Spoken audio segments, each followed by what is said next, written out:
Cheers. Absolutely. Well, Tommy, thanks for meeting me. Sure. I wanted to know a little bit about Watch Hill. So tell me about how it came to be, how you built it, the vision. Yeah. So it is myself and Josh House is my partner. It's just the two of us. We kind of came up with this idea in November of 2020. What a great time to be starting anything. Anything. So, but lots of time to have ideas. We had a lot of ideas Yeah. and a lot of phone calls. And so, Josh is an engineer by trade. He owns the Blue Energy Group here in Louisville. Okay. So he's got a huge successful business that he's running. And so we were bleacher dads. Okay. We would watch our kids play baseball. And so, when we would see each other, we would, talk bourbon, talk baseball. And, he had an itch to kind of get into the industry. Josh had asked me a couple times, has there ever been an idea that you may have had that you never pursued? And so had a couple different ideas. Watch Hill was not what we were envisioning. If you would have asked Josh and I 2.5 years ago if this is what we thought we were getting, no, it's way more grandiose. But it just kept kind of building itself. So we started out with this, idea of maybe buying a house and gutting it and making it kind of a tasting room for all the social media groups. Clean it up after they're done and next weekend rent it to another group. And so that idea lasted about 12 seconds. We came over to Norton Commons. We pull into where we're sitting right now. A lady walks in front of the car and we're like, hey, what do you know about this building? And she was like, well, I know everything about this building. I'm the agent on it. And so This was gravel. We got some drywall buckets and we sat in here and kind of told her what we were envisioning. She said, I'll take it to my bosses. She called us the next day and she said they're absolutely not interested in something silly like that.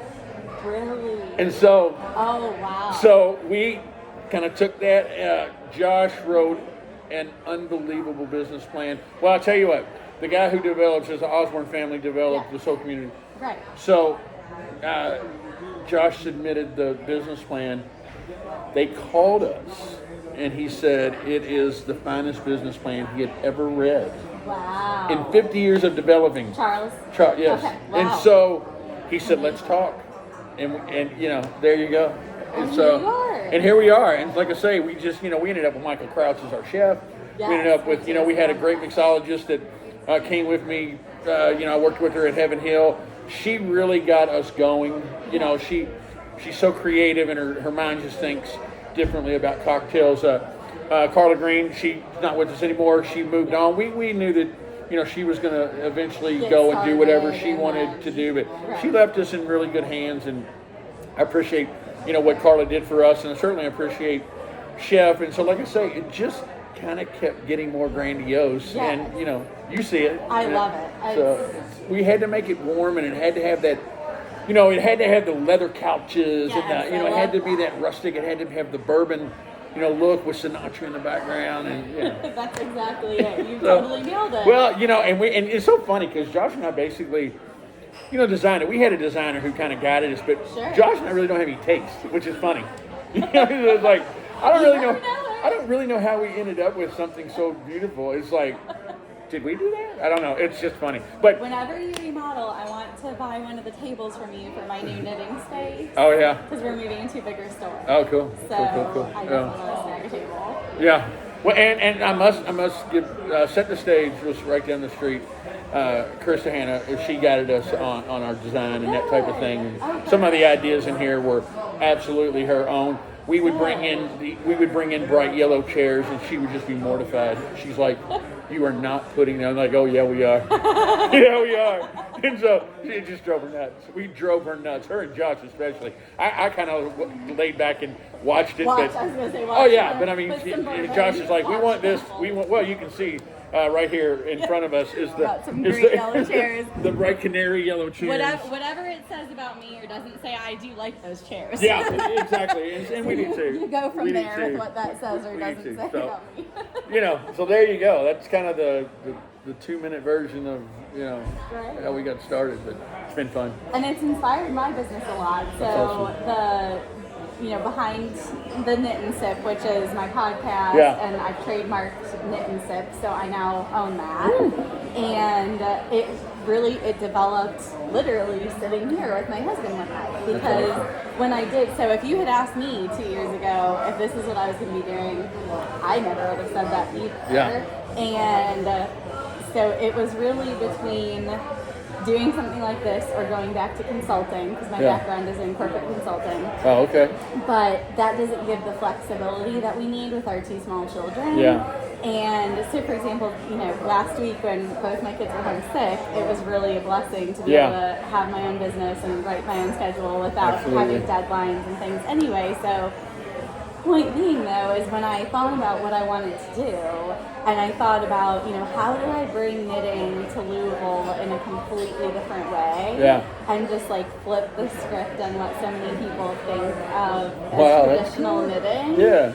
I thought about, I'd want to do it with my friends, I want it to be a social thing where it wasn't just like me having a yarn shop and hoping people come in, but it was me, teaching my friends, being with my friends who already do knit, and bringing it and really creating, whether you're, my age, younger, older, but what I call the next generation of knitters. So it doesn't matter the age. That's not age specific at all, but just like the next group of people who are going to take knitting forward. That's cool. And when I was sitting here with my husband, I literally had an epiphany, and I said, wait, this is where all of my friends are. Like, if I want to do this with my friends, this is where I want to do it. Like, I want to do it while we're grabbing a drink. Like, let's, toast to something and sit here and knit. And so, Knit+Sip was born. That is too cool. Where's your location? So I have a store just down the street. So a couple blocks. We're actually in March. We're moving into the old post office down there, the white building. Are you? Yeah. So I always wondered what was going to happen with that. I heard that they were going to make a parking lot out of it or something. Oh gosh, I'm glad they're not. No, we're moving in there in about a month. So that is too cool. Yes. I'm excited. So thank you personally for inspiring me.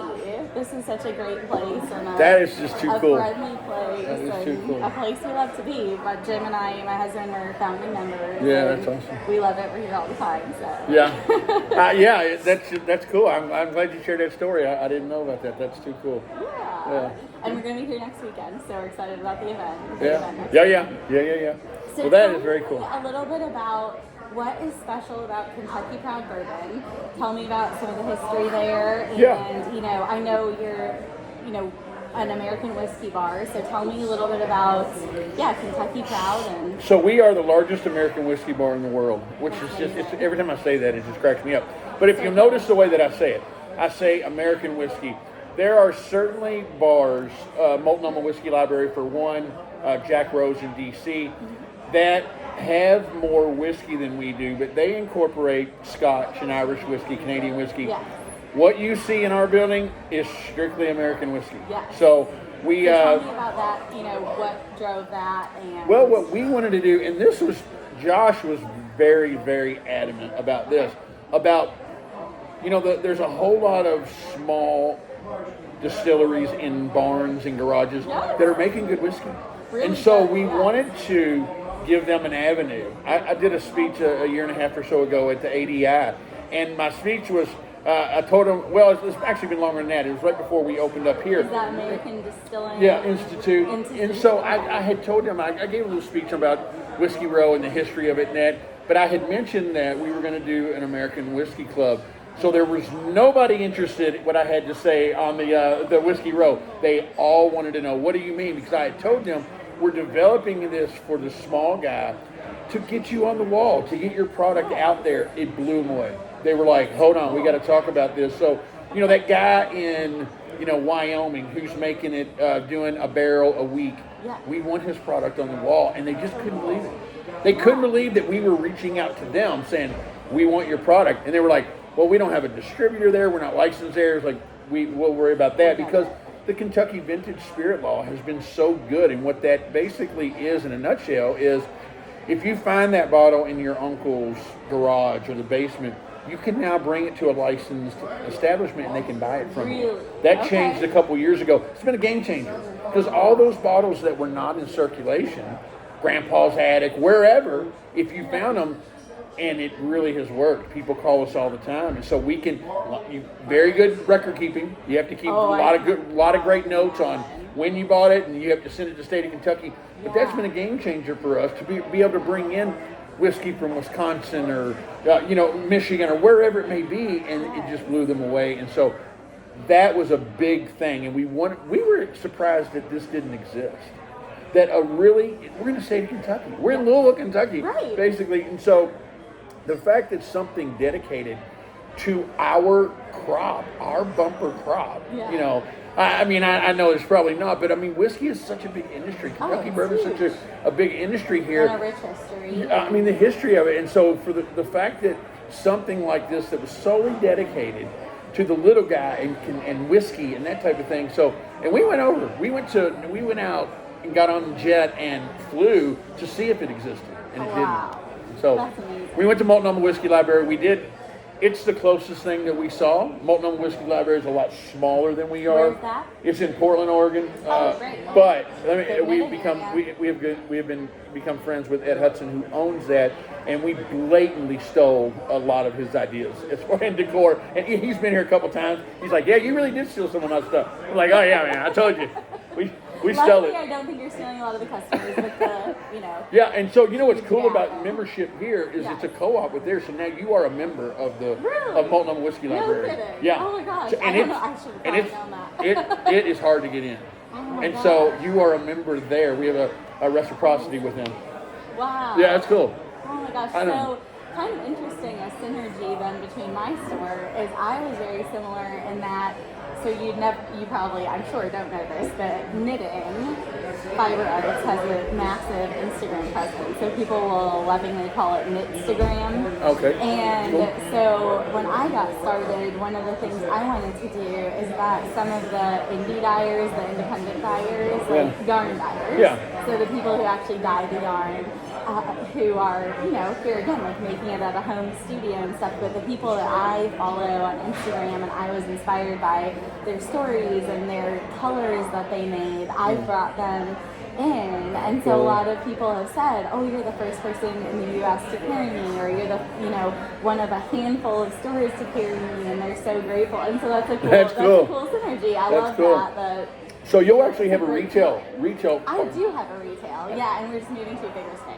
That's awesome. Yes. And so you have knitting classes and all that kind of stuff? I do. So one of and I think here again might be another synergy between us. I know that I have appreciated, learning about bourbon and whiskey through you guys. You do some great tastings and things where we actually learn, which is really cool. For sure. And that's a big part of what I wanted to do is I've walked into knitting stores before and seen people who I can tell are beginners, first-time people look around and leave because either there's nobody who's interested in helping them, they're all too busy helping make sweaters and stuff like that, and they have no idea where to start. They want to be approached and have someone say, "Hey, let's get you set up." And I've seen them just turn around and leave, and I was like, I want to invite beginners. Like I again have said, I wanted to be, let's create the next group of people coming through the fiber arts industry.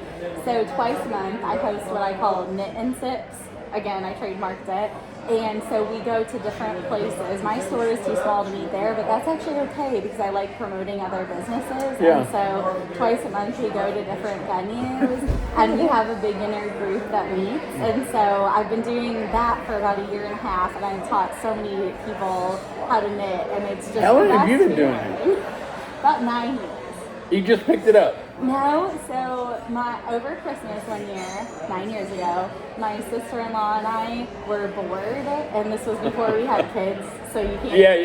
I get Now it. we have 4 kids between us, and boredom at the holidays is not an doesn't option. exist. It doesn't exist. But back then, we were just young working professionals, no kids, and she knit.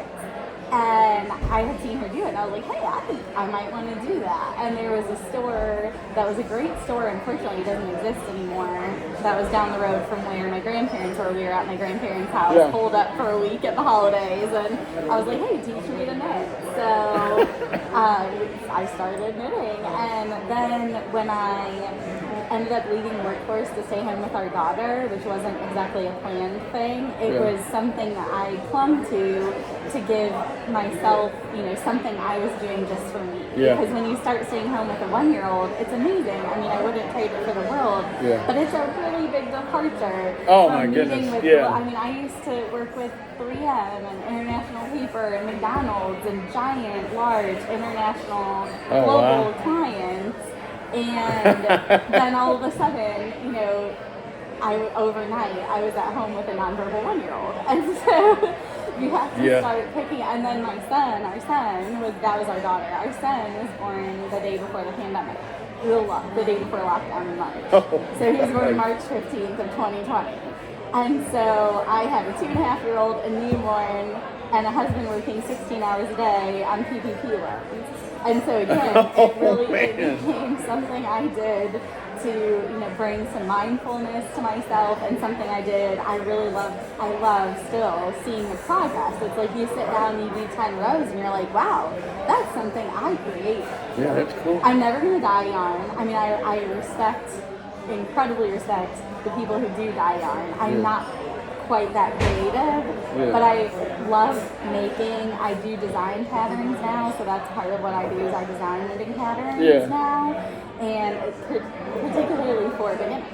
That's cool. So let's do something other than make a dishcloth. And you added the sip to it. And I added the sip because we're in Kentucky, and that's what you got to do. You got to sip on the Kentucky Proud Bourbon. That is very. What is your favorite part of being immersed in the bourbon industry? Ooh, well, I was at Heaven Hill before I did this, and I learned a lot from Heaven Hill. Wasn't quite there 5 years, but really worked with some good people. I was in the industry before, working in liquor stores, and I bartended when I was going to school. And awesome. So, it's been a passion. Everybody has their passion, knitting, for sure. Yes, mine has been Kentucky bourbon. It just has. I mean, I love bourbon from all over the world. Now, I've learned to appreciate it. I still don't think there's anything like Kentucky straight bourbon, in my opinion. But I do love it. It's amazing where this industry has gone as far as, like I was talking earlier about making really good whiskey out of a garage or a barn. And there's certain places that I have become just big fans of. Whiskey Thief Distilling, which is in Frankfurt. I mean, so our Knit+Sip crew, we visited there actually. Just amazing. So our whole group took a knitting and a yarn and bourbon tour. Yeah. So we visited some alpaca farms up there. Yeah. And we visited a fiber mill, and then we visited whiskey fields. They just, I mean, you don't expect, and I guess, your visual sometimes gets the best of you, but you look at that place and you would not think that they're making the whiskey they are, and so, it's so good, and so I learned a lot at Heaven Hill, and like I say, I would still be at Heaven Hill. There's no doubt in my mind. I figured that was where I would, work the next 20 or so years. This opportunity presented itself, and we were halfway done with this, and I was still working in Heaven Hill. I'd get done there, and then I would come here and do whatever, and then it just got to the point where I had to quit and dedicate this, because for the first year, or a little over a year, not only did I own 50% of it, but I GM'd it. I'm so glad that it is over. I really am. We have, we went out and found us a really good GM. I think he's actually over my shoulder in the back, but he's just a lot better at it than I ever was. I was a pretty good GM at 30. At 50, and just not that, there was so many other things that Josh and I wanted to pursue. We're buying barrels. We're going to do a brand, and so that's where my passion lies. And so it gets me out of here. I love being here early in the morning and sitting when nobody's here, and I still just kind of go, really, is this really? You did it. Yeah, it's amazing. And so what our staff is just world class, and Chris has made it, given us the ability to not so much have to worry about what's going on here all the time. So it's been good. It's been very good for me, and Josh is so busy with everything else. Yeah. I mean, he's got a whole other business, so it's been good. It's been good. Yeah. So as a leader in the bourbon industry, industry, which I absolutely obviously are. Well, thank you for that. Which is incredible. I appreciate that. And I mean, you've only been at Wilton a few years, and here we are. But tell me what trends are coming.